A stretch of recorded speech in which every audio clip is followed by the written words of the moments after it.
उसके ऊपर उसके खिलाफ मुकदमा लिखो, रेप का मुकदमा लिखवाओगी तब जो मैं घर में आने दूंगा, इस तरह दिया। और मुझसे जबरदस्ती ये लिखवाया गया कि अगर ऐसा नहीं बोलोगी तो मैं बच्चों को मार दूंगा, मैं गाड़ी लेके कूद जाऊंगा। मेरा हाथ तोड़ दिया, मुझे घर से निकाल दिया गया। महिलाओं के साथ मतलब उनके मैसेजेस और वो पकड़े थे। जो बदनामी मुझे मैं एक्सपेक्ट नहीं कर सकती थी, मैंने वहाँ बदनामी झेली है। मतलब पर्सनल गंदे मैसेजेस मेरे सारी रिश्तेदारियों में, एक एक आदमी को फ़ोन करना और मतलब पूरी तरह से इतना टॉर्चर कर देना कि मैं सुसाइड करने पे मजबूर हो जाऊं। पर ब्लेम लगा के मेरा फ़ोन छीन लिया, मेरा फ़ोन डिस्ट्रॉय भी कर दिया जिसमें वो एविडेंस थे। जब मैंने फिर जब इन्होंने मेरा हाथ तोड़ दिया 29 फरवरी के करीब, मारपीट करके फ़ोन छीना, फिर हमारा इतना कि हाथ।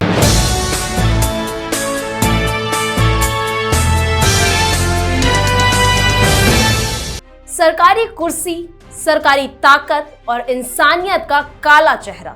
कभी कभी इंसान के दो नहीं कई चेहरे होते हैं।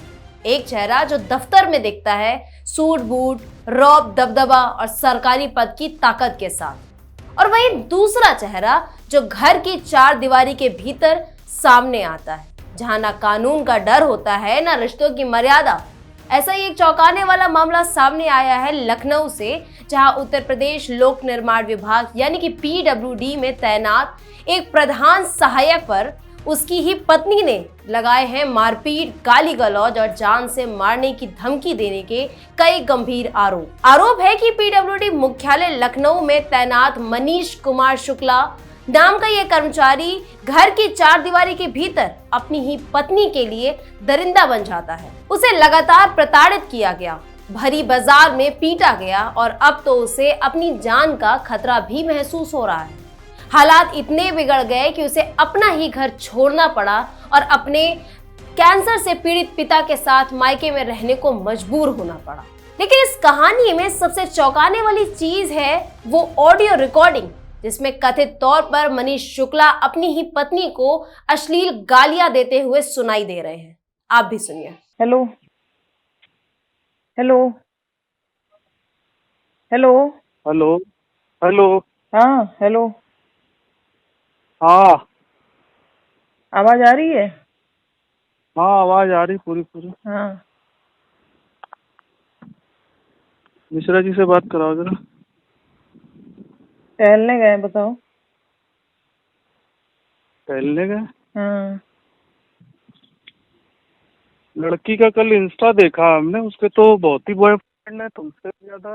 वो तो पूरा 18 साल की वो पुलकित के फ्रेंड से लगी हुई है और अच्छा। रिलेशन और क्या क्या, मतलब अरे पूरा रिकॉर्ड, मतलब 1000 फॉलोअर और कम से कम 10 लड़कों की तो मैं पूरी रात देख चुका हूँ चैटिंग। पूरा न्यूड नंगापन लड़की का। अच्छा। क्या करा रहे हो यार? हमको तो लग रहा है कि वो जो है यूज तो तुम ही लोग कर रहे हो अकाउंट। हाँ हाँ हाँ, हम ही यूज कर रहे हैं। वो तो कोर्ट बताएगी एविडेंस। और तुम्हारा लड़का कर रहा है, और तुम्हारे लड़के के सारे एविडेंस हैं। तुम्हारे लड़के के सारे एविडेंस हैं। हाँ ठीक है, हम कह रहे हैं उसको समय करने का, लड़की का करने का है। तुम कैसे कर सकती हो? लड़की कर ही नहीं रही है, लड़की का अकाउंट हैक हो गया कर रही है। लड़की का अकाउंट हैक हो चुका है। आप ही लोगों ने हैक किया है। अच्छा हाँ, जब तुम लोग की चीजें खुल जाए तो हैक हो जाए। क्या है यार, आप ही लोगों ने किया है ना। उसने ये बताया कि दादी ने मुझे मारा है, पापा ने मुझे ये कहा है, मम्मी मैं आपके पास रहूंगी। तो मैंने उसको रख लिया, मेरा बच्चा था।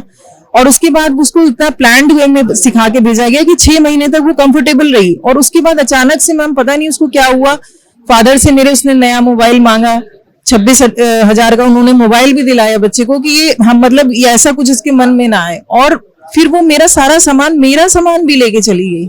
और एक बात ये भी बता दें, समझे, इधर सुन लीजिए, 8 महीने से उसकी माँ तो उसके पास है नहीं, बाप है उसके पास। टच में वो धंधा करा रहा है पूरी तरह से। मैं टच में नहीं हूँ, कॉल रिकॉर्ड दिखा दीजिए, मैं बच्चे के टच में ही नहीं हूँ। मैंने चैटिंग आप कोर्ट में प्रूफ इंस्टा पे हो, रखिए फोन, इंस्टा पे कोर्ट में जाइए, प्रूफ करिए जाके। लिखेगी क्यों? उसके टाइम जवाब पास करने की कोशिश मत करिए, मैं यहाँ हॉस्पिटल में हूँ। टाइम पास नहीं हो, लिखा कैसे? उसके खिलाफ चिट्ठी लिखो, अपने लड़के के खिलाफ। क्यों लिखेंगे? उसकी रखेलो तुम। क्यों? अरे रखेलो, चिट्ठी लिखो। अब मनीष उसके शुक्ला खिलाफ थाने में चिट्ठी मिलेगा लिख। तू। अब मिलेगा। तो आपने सुना, ये वही आवाज है जो अब सवालों के घेरों में है। सबसे बड़ा सवाल यही है, क्या सरकारी कुर्सी का रौब किसी को यह हक दे देता है कि वो इंसानियत को कुचल दे? क्या विभागीय आचरण नियमावली सिर्फ फाइलों में रखी रहने के लिए होती है? तो इन्हीं तमाम आरोपों के बीच हम पहुंचे सीधे ग्राउंड जीरो पर और पीड़िता से खास बातचीत की। सुनिए क्या कहती हैं मनीष शुक्ला की पत्नी हिना शुक्ला।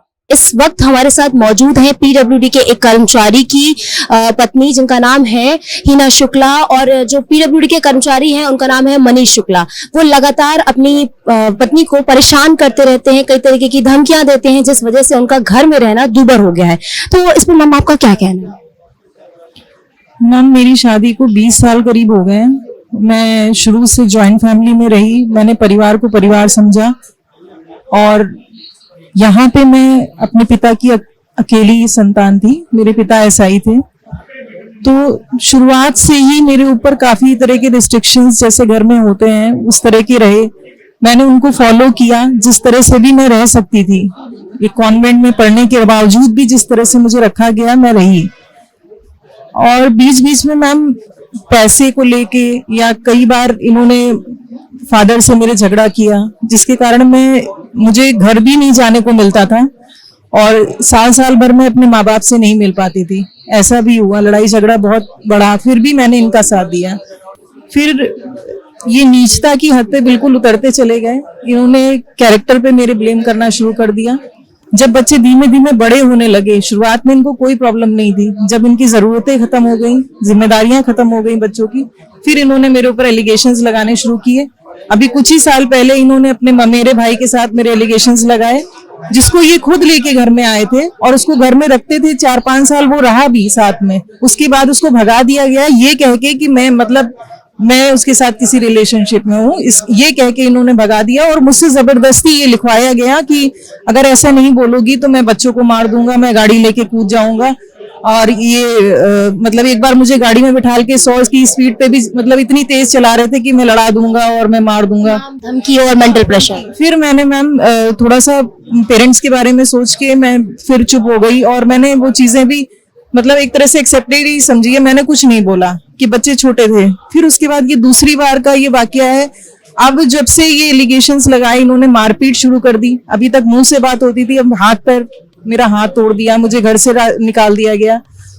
और जो भी लॉयर, अब जब मेरे साथ ये दिक्कतें आई तो मैंने फिर कोर्ट का सहारा लेने की कोशिश की। तो जब मैं किसी भी लॉयर के साथ, मैंने 4 लॉयर्स चेंज किए, उसमें लेडीज भी थी, जेंट्स भी थे।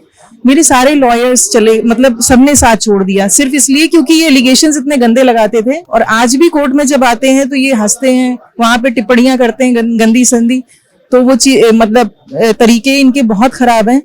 और इन्होंने बार बार मेरे पास कई रिकॉर्डिंग है जिसमें ये खुलेआम ये बोलते हैं कि लॉयर से अपने बोल दो कि उसके खिलाफ मुकदमा लिखो, रेप का मुकदमा लिखवाओगी तब जो मैं घर में आने दूंगा। इस तरह के एलिगेशंस तो मैम मेरे लिए बहुत मुश्किल है। बात बताइए मैम, 20 साल साथ में रहने के बाद अचानक से इस तरीके से बिहेव करना क्या मतलब हो सकता है? ऐसा क्यों कर रहे हैं वो?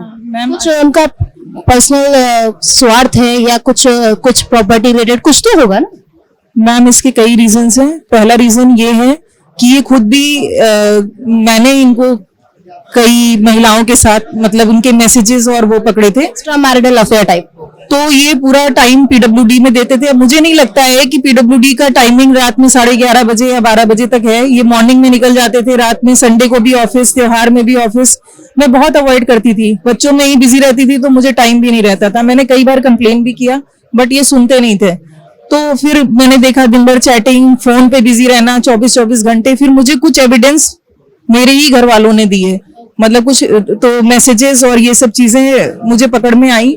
तो मैंने जब इसके बारे में बात की तो इन्होंने उल्टा मेरे ऊपर ब्लेम लगा के मेरा फोन छीन लिया, मेरा फोन डिस्ट्रॉय भी कर दिया जिसमें वो एविडेंस थे। जब मैंने बोल दिया कि हाँ मेरे पास भी है प्रूफ, तुम ऐसा बोलोगे तो मेरे पास भी है तुम्हारे खिलाफ, इन्होंने वो फोन ही गायब कर दिया मैम। 2 बार मेरा फोन छीना गया, फिर भी मैंने कुछ नहीं बोला। फिर जब इन्होंने मेरा हाथ तोड़ दिया 29 फरवरी के करीब, मारपीट करके फोन छीना, फिर मारा इतना कि हाथ टूट गया। फिर मैं रात में 1:30 बजे अपने घर आ गई।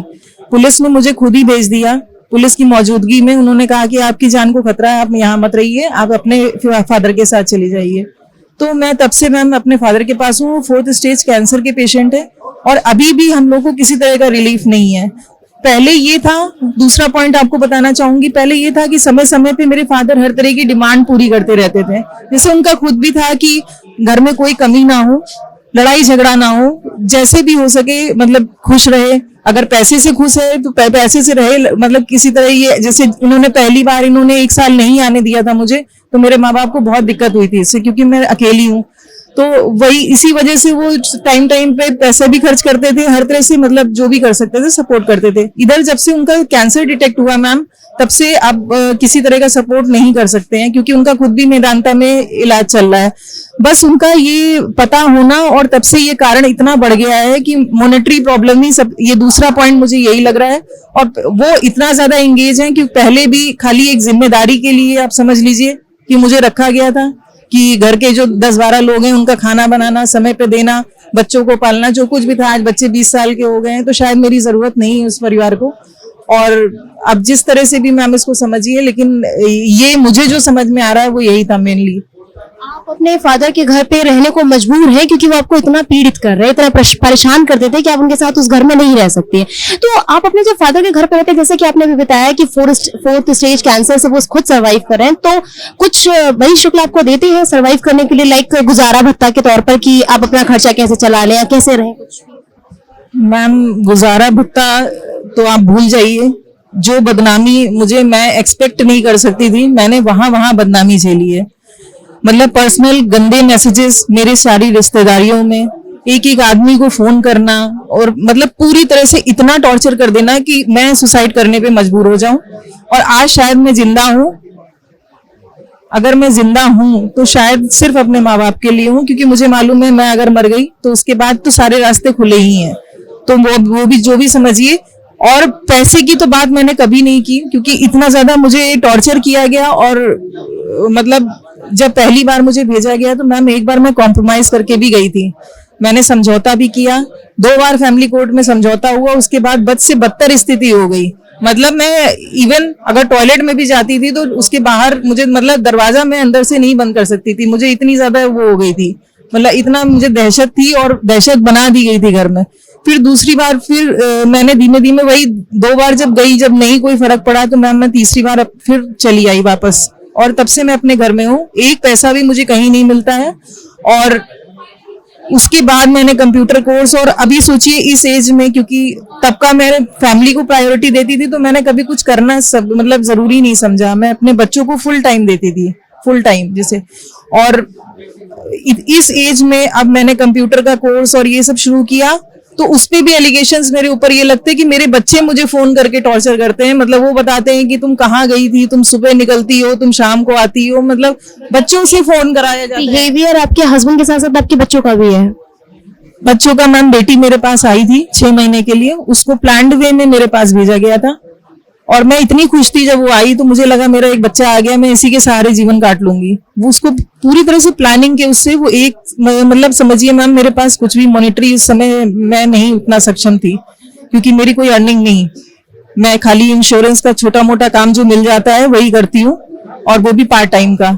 तो उसमें आप खुद ही जानती हैं कि कितना होता है। तो वो तब भी मैंने उसको एक अच्छे स्कूल में मिड सेशन में आई थी, मैंने करीब 1-1.5 लाख रुपए पूरा खर्चा करके उसका कॉपी किताब और हर चीज का इंतजाम किया कि मैं इसको अच्छे से रखूंगी। वो कपड़े लत्ते भी नहीं लेके आई थी वहां से, वो एक तरह से भाग के आई थी। यहाँ पे उसने ये बताया कि दादी ने मुझे मारा है, पापा ने मुझे ये कहा है, मम्मी मैं आपके पास रहूंगी। तो मैंने उसको रख लिया, मेरा बच्चा था। और उसके बाद उसको इतना प्लान्ड वे में सिखा के भेजा गया कि 6 महीने तक वो कंफर्टेबल रही। और उसके बाद अचानक से मैम पता नहीं उसको क्या हुआ, फादर से मेरे उसने नया मोबाइल मांगा, 26,000 का उन्होंने मोबाइल भी दिलाया बच्चे को, कि ये हम मतलब ये ऐसा कुछ इसके मन में ना आए। और फिर वो मेरा सामान भी लेके चली गई। और जिस दिन मैं घर छोड़ के आई हूँ, मेरा एक सामान वहां पे, मतलब इन्होंने एक जोड़ी मेरा कपड़ा भी नहीं दिया था जो मैं पहनी थी, वो भी फाड़ दिया था, इस बुरी हालत में मुझे भेजा था। तो मैंने तब से 2 साल से मैम बहुत ज्यादा स्ट्रगल कर रही हूँ, मेरा सब कुछ मतलब, और जो कुछ भी हुआ, फिर बच्चा आया, बच्चा भी वही करके चला गया, तो मैं फिर 0 पे हो गई। बस अब जिंदा क्यों हूँ ये मुझे नहीं समझ में आता, बट लड़ते लड़ते अब एक तरह से थक गई हूँ। अब और मेन ये है कि ये हर जगह मुझे पैसे से सिर्फ खाली हरा रहे हैं। मैं जहां जाती हूँ शिकायत करने के लिए, किसी थाने में जाती हूँ, सुनते सब है, करता कोई नहीं है। इसलिए नहीं करता है कि वहां पहले से ही सब कुछ पहुंच चुका है। वो मैंने पीछे से सुना भी है कि भाई पैसा खर्च कर रहे हैं, तो वो झूठ को सच, सच को झूठ बता रहे हैं। ये कब से आई मीन पीडब्ल्यूडी में जैसे कि मुझे पता है कि वो एक बहुत ही मिनिमम सी सैलरी पे एक काम करते थे, लेकिन पीडब्ल्यूडी में वो कब गए और कैसे गए, इसका आप कुछ बताएंगी? मैम मेरी शादी तो 2004 में हुई है, नवंबर में। उससे पहले ही ये कंप्यूटर ऑपरेटर मतलब सॉइल टेस्टिंग का काम शायद पीडब्ल्यूडी में करते थे। इनके फादर भी पीडब्ल्यूडी में ही थे, तो वो 4th क्लास एम्प्लॉय थे। फिर ये सॉइल टेस्टिंग का काम करते थे, फिर वहीं पे ये एज अ कंप्यूटर ऑपरेटर लग गए। और जब शादी हुई मेरी तो इनकी सैलरी वही 3600 रुपए करीब थी। तो फादर ने मेरी ये देख के शादी की थी कि जो है ये परमानेंट तो मैं करा लूंगा भाई, किसी तरह से अकेला है, चलो मुझे भी देखेगा, पास में घर है तो देख रेख भी हो जाएगी, और उसके बाद जो सपोर्ट होगा जो मेरा है वो मेरी बेटी का है। तो ये सोच के शादी कर दी गई। और शादी ऐसा भी नहीं है कि अननोन थे, ये 6 महीने करीब घर पे भी आते जाते रहे, सब चीजें क्लियर थी। और उसके बाद फिर धीमे धीमे वही शादी के 2-4 महीने बाद 50,000 रुपए की डिमांड। फिर ये इस पे मेरे पिताजी ने मतलब इस पे काफी लड़ाई हो गई थी। 6 ही महीने बीते थे और वो एक पुलिस अधिकारी होने के उस पे, तो उन्होंने साफ मना कर दिया, जिसके कारण उन्होंने मुझे भेजा भी नहीं घर। 1 साल करीब मैं घर भी नहीं गई। तो ये सब चीजें थी, धीमे धीमे वो छोटी चीजें थी और बढ़ते बढ़ते मैम आज बहुत बड़ा डिस्प्यूट हो गया है। अब उनको लगता है 20 साल में मैंने कुछ भी उस फैमिली के लिए नहीं किया, तो मैं भी अब अपने अपने रास्ते हूँ। मैं किसी तरह से भी कोई भी उनको ना फोन कॉल करती हूँ ना डिस्टर्ब करती हूँ कि कहीं से मेरे ऊपर कोई एलिगेशन ना आए। बट वो कंटिन्यूअसली अभी 2-3 दिन पहले ही फादर से मेरे जानबूझ के इतनी गंदी तरीके से बात करते हैं कि मतलब एक बार उनका ब्रेन हैमरेज हो चुका है इन्हीं की वजह से, लड़ाई झगड़े की वजह से। सहारा में वो एडमिट थे और वो इसीलिए इतना एक्साइट करते हैं कि कुछ ऐसा हो जाए कि क्योंकि फादर ही है अब जो भी है, मदर मेरी बीमार रहती हैं और मैं हूँ मैम, तो अगर उनमें से कोई एक भी चला गया तो मैं तो फिर मेरा कुछ है ही नहीं। तो बस तो आप ये चाहती हैं कि मनीष शुक्ला का यहाँ से ट्रांसफर करवा दिया जाए कैसे भी करके, क्योंकि कई बार जब आप ये सब तमाम चीजें कर रही हैं और कहीं ना कहीं वो सब सिर्फ पैसे की वजह से वो सारी चीजें कैंसिल हो जा रही हैं, तो आप चाहती हैं कि उनका यहाँ से ट्रांसफर करवा दिया जाए, या फिर आपने पीडब्ल्यूडी में जाके किसी एचओडी से बात की या किसी उच्च अधिकारी से बात की हो? मैम डायरेक्टली तो बात नहीं की मैंने, बट मैंने अपना लेटर भेजा था और उसके थ्रू मैं नहीं चाहती थी कि वहां पे इतना ज्यादा कुछ ऐसा सीन क्रिएट हो। बट अब जब इतना ज्यादा मतलब 2 साल करीब हो गए, 3रा साल, अब वो शांत होना नहीं चाहते हैं। जैसे उन्होंने मेरे लिए सारे रास्ते बंद कर दिए, नेगोशिएट नहीं करना चाहते हैं। फिर मैं अब किसी तरह का कोई कॉम्प्रोमाइज नहीं करना चाहती हूँ। इनके हटने से मुझे यही है कि बस जो ये डर और दहशत में मैं रह रही हूँ कि मैं कहीं निकलती हूँ मेरी गाड़ी को फॉलो किया जाता है, कोई भी आके खड़ा हो जाता है, मेरी निकलने का टाइम घर से, मेरे घर में आने का टाइम, एक एक चीज पे सबकी नजर है, मतलब इवन बच्चों की भी नजर है। तो उससे मेरा मतलब इतना ज्यादा मुझे दहशत हो गई है, मुझे लगता है कि कोई पीछे से आके ना एक्सीडेंट हो जाए, कहीं कुछ ना हो जाए। और दूसरा मैम कहीं पे कोई सुनता ही नहीं है, ये जब तक यहाँ रहेंगे वही है, मुझसे पहले वो पहुंच जाते हैं हर जगह। प्लॉट है, जो जमीन है, जो मकान है जिसमें फादर का पैसा लगा हुआ है, उस पे कब्जा करने पहुंच जाएंगे। मतलब जो जहां जहां उन्होंने भी पैसा दिया है उस पे भी अधिकार अपना ही बताते हैं। तो मैम बहुत ज्यादा दिक्कत है। मनीष शुक्ला की जो जितनी प्रॉपर्टीज है उन पे किसका राइट है, किसके नाम पर है, उस पे किसका कब्जा है, कौन रह रहा है, क्या है? मैम जो प्लॉट है वो फादर ने मेरे पेमेंट किया था, उसकी सारी चेक डिटेल्स मेरे पास है। उन्होंने चेक के थ्रू पेमेंट किया था और कुछ पैसा कैश में दिया था उस समय। ये तो वो घर है जो आपके फादर ने आपको गिफ्ट किया था। हाँ, उस पे किसका राइट है इस वक्त? वो प्लॉट है मैम, वो ऐसे एज इट इज ही पड़ा हुआ है। उसपे वहां पे उन्होंने 2-4 लोगों को बैठा दिया है जो मतलब वहां पे अफवाह उड़ाते हैं कि ये गंदी औरत है, चरित्रहीन औरत है और यहाँ पे कोई मत आना, ये जमीन विवादित है। मैंने वहां मैम अपना बोर्ड लगाया था एक, अभी 2-3 महीने पहले की बात है, कि ये जमीन बिकाऊ नहीं है और स्वामिनी करके अपना नाम, मोबाइल नंबर तक नहीं डाला था। ये उसी दिन शाम को गए और इन्होंने बोर्ड उखाड़ के फेंक दिया और वहां पे अपना नाम बोर्ड लगा दिया। और उसके बाद फिर वहां पे जाके मतलब उल्टा सीधा जो भी बोल पाए अपना लोगों से, मैंने सुना कि उन्होंने काफी कुछ बोला कि ये इसका नहीं है और ये बहुत चरित्र की गंदी औरत है और ये मतलब विवादित है, यहाँ पे कोई मत आना और ये सब चीजें उसमें पुलिस ने वहां पे इनके खिलाफ जो 107-16 होता है शांति भंग का, वो इनके खिलाफ हो गया था, वन साइडेड। तो मैंने कंप्लेन की तो वहां पे पुलिस का इतना सपोर्ट मुझे थोड़ा सा मिल गया था क्योंकि वो चीज लीगल थी, तो वो हो गया। और एलडीको में मैम मुझे पता ही नहीं था, पहले मैं बच्चों की फीस वगैरह के लिए मेरे अकाउंट में वही एलडीको का किराया 6,000 रुपए करीब आता था, तो वो बच्चों की फीस में चला जाता था। तो वो पैसा इन्होंने अपने आप ही, मुझे पता भी नहीं चला, वो टेनेंट ने मुझे देना बंद कर दिया, इनके अकाउंट में आने लगा। फिर जब वो करीब 6-7 महीने नहीं आया मेरे पास, तब मैंने उनको जो है मतलब कांटेक्ट करने की कोशिश की कि किसने मना किया है आपको पैसा देने से, तो उन्होंने बताया कि वो कहते हैं मेरे अकाउंट में पैसा दो।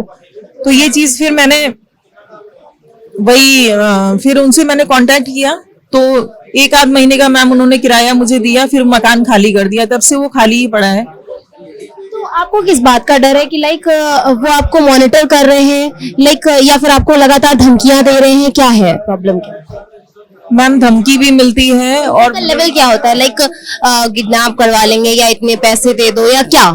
नहीं, पैसे दे दो वाला तो नहीं होता है मैम, बट मोटिव यही है कि अगर मैं शायद मर जाऊंगी तो सारी बस जो कुछ भी है वो उनका और बच्चों का हो जाएगा, और अब इस लेवल पे आके उन्हें शायद मेरी जरूरत नहीं है, और ना अब इतनी गंदगी फैलाने के बाद अब मैं भी नहीं चाहती हूँ कि वो समाज में अब साथ में नहीं खड़े हो पाएंगे। यानी कि मनीष शुक्ला की जो खुद की प्रॉपर्टी है उन पर तो उनका ही राइट है, और उसके अलावा जो आपकी तरफ से गिफ्ट की हुई प्रॉपर्टी है वो भी वो अपने ही राइट में रख रहे हैं। मैम पूरी तरह से मॉनिटरिंग है उस पे, मैंने आपको बताया कि वो आए दिन कोई ना कोई जाके वहां प्लॉट पे ही नहीं कुछ है बॉडी उखाड़ के फेंक दिया, या इन चीजों का वही मतलब नहीं था, मैंने ऐसा कुछ लिखा ही नहीं था वहां पे। तो सिर्फ मुझे भी डर था कि कहीं ये बिक ना जाए। गाड़ी जो मेरे फादर ने खुद दी थी उसका इन्होंने शीशा तोड़ दिया, उसको वहां पे अपने कब्जे में कर रखा है, वो वसूली के लिए कि 4 लाख रुपए ये लेके भाग गई थी इसलिए मैंने गाड़ी इसकी रख ली है, ये चीज इन्होंने कही, वो भी रख लिया। घर का सारा सामान जो कुछ था वो तो फादर का मेरा एक सामान उस घर का दिया हुआ है, डबल चीजें दी हुई है मैम। और शादी में जो दिया था वो दिया था, शादी के बाद भी उन्होंने वो अभी तक देते रहे हैं। और जो जिस गाड़ी पे ये चलते हैं टीयूवी, उसका भी डाउन पेमेंट फादर ने मेरे कर रखा था, उस पे वो आराम से अपना चल रहे हैं। मेरी अपनी स्कूटी जो पर्सनल थी इन्होंने गायब करा दी। मतलब कोई भी ऐसी चीज नहीं है जिसको मैं कह सकती हूँ 3 साल में बस जो कपड़ा मैं पहन के आई थी उसके अलावा आज तक कोई सपोर्ट नहीं है, कोई सपोर्ट नहीं है। बच्चा भी इवन आ गया था 6 महीने, तो उसकी भी मतलब कपड़े तक भेज सकते थे, फीस ना देते, वो भी इन्होंने नहीं दिया क्योंकि वो प्लान वे में था। उनको मालूम था 6 महीने बाद उनकी बेटी उनके पास होगी, तो वो जो कुछ भी यहाँ से ले जा पाई वो ले गई। और उसके बाद से मेरा बच्चों से भी बहुत ज्यादा कांटेक्ट नहीं है मैम। बच्चे भी बहुत गंदा बोलते हैं, बहुत गंदा बोलते हैं, और वो बिल्कुल प्रोफेशनल तरीके से सिखाया जाता है पीछे बैठ के, क्योंकि मैंने मॉनिटर किया है, पीछे से वो बोलते रहते हैं। बच्चे उस चीज को रिपीट, बच्चे क्या बच्चा करता है उसमें बीच वाला ही बच्चा वही बोलता है, और वो सिर्फ जोर देता है प्लॉट पे, प्रॉपर्टी पे, फ्लैट का क्या हुआ, केस का क्या हुआ, इन चीजों पे। बाकी उसको कोई किसी चीज से मतलब नहीं है। उसके अलावा अभी जो हमें रिसेंट जानकारी मिली है उसके मुताबिक तो ये है शायद कि कोई याचिका दायर की गई है, और उसका रिजल्ट आई थिंक आपने लिखी है वो याचिका जो पीडब्ल्यूडी में पहुंचाई गई, और आपको उसका रिप्लाई करना है। तो मेरा मानना तो ये है कि जो याचिका दी है उस पे आप जितना जल्दी आप सपोर्ट करेंगे रिस्पॉन्स भी मिल सकता है। इस पर आप क्या कहेंगे? नहीं मैम, मैंने ऑलरेडी कर दिया है उसमें, और उसमें जो कुछ भी लिखा था वो एक सेंटेंस सही था, इस वजह से मैंने उसमें कुछ भी झूठ नहीं बोला है, वो एक्सेप्टेड है। और जो भी मारपीट मेरे साथ हुई वो जेन्युइन थी, और उसके सारे एविडेंस मेरे पास है, और उसी के अकॉर्डिंग मैंने डीवी भी फाइल किया था। और शुरुआत में बल्कि इन्होंने जो भी केसेस किए हैं इन्होंने मुझसे साइन करा के, मैम मुझे इतना ब्लाइंड फेथ था अपने हस्बैंड पे कि ये इवन जहां भी कहते थे मैं डॉक्यूमेंट बिना पढ़े साइन करती थी। और इन्होंने आज से सोचिए 10-10 साल पुराने स्क्रीनशॉट्स रख रखे थे, क्योंकि इनको मालूम था कि इनको आगे क्या कुछ ऐसा क्राइम करना है। मेरे पास कोई भी इस तरह का पुराना एविडेंस नहीं था। इन्होंने चेक बाउंसिंग मेरे ऊपर झूठा आरोप लगा के चेक बाउंसिंग का केस फाइल कर दिया, फेक सिग्नेचर डाल के। दूसरा मैम कॉन्स्पिरेसी में मैं बच्चे को देखने गई थी, इन्होंने खुद मुझे मारा सड़क पे घेर के और उसके बाद मेरे खिलाफ मुकदमा दर्ज कर दिया। तो मैं इसमें फंसती चली जा रही हूँ। मैंने जो भी केस किए थे वो जेन्युइन थे और उनके सारे एविडेंस मेरे पास है। अब इस पूरे मामले में पुलिस प्रशासन और उत्तर प्रदेश लोक निर्माण विभाग के अधिकारियों पर बड़े सवाल खड़े कर दिए हैं। क्या पीड़िता को न्याय मिलेगा? क्या विभाग अपने कर्मचारी पर कार्रवाई करेगा या फिर सरकारी कुर्सी का रौब इसी मामले को भी दबा देगा? ये देखना होगा, अब बेहद अहम हो गया है। इसी के साथ मैं Anjali Mishra, live news x, धन्यवाद।